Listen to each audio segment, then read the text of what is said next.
Gujarat global homeopathic બંધુત્વને વિશ્વ homeopathy દિવસ 2025 પર એક સાથે લાવ્યું। એક સંમેલન, સેમિનાર, 8 પુસ્તકો, CCRH લાઇબ્રેરી અને હોમિયોપેથી આર્કાઇવ્સના પોર્ટલ અને ડ્રગ પ્રોવિંગ પર એક ડોક્યુમેન્ટરી ફિલ્મ રજૂ કરવામાં આવી।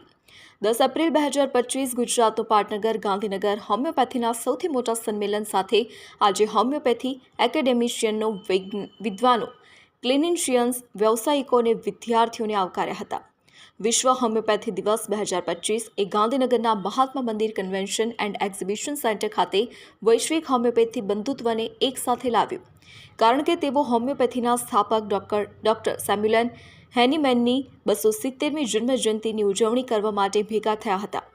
ભારત સરકારના આયુષ મંત્રાલયના નેજા હેઠળ નેશનલ કમિશન ફોર હોમિયોપેથી અને નેશનલ ઇન્સ્ટિટ્યૂટ ઓફ હોમિયોપેથીના સહયોગથી central council four research in homeopathy દ્વારા આયોજિત વિશ્વ હોમિયોપેથી દિવસ 2025 હોમિયોપેથીની વૈશ્વિક અસર, પ્રગતિ અને આધુનિક આરોગ્ય સંભાળમાં તેની એકીકરણને પ્રોત્સાહન આપવા માટે એક પ્રભાવશાળી પગલું ભર્યું છે। आज विश्व होम्योपैथी दिन की सभी को बहुत बहुत शुभकामनाएं देता हूं।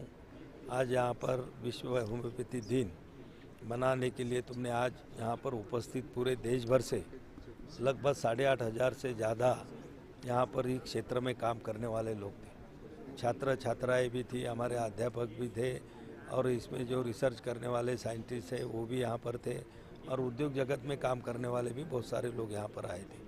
आप यहाँ की उपस्थिति से लोग दिखा के होम्योपैथी के बारे में लोगों में बहुत उत्सुकता है।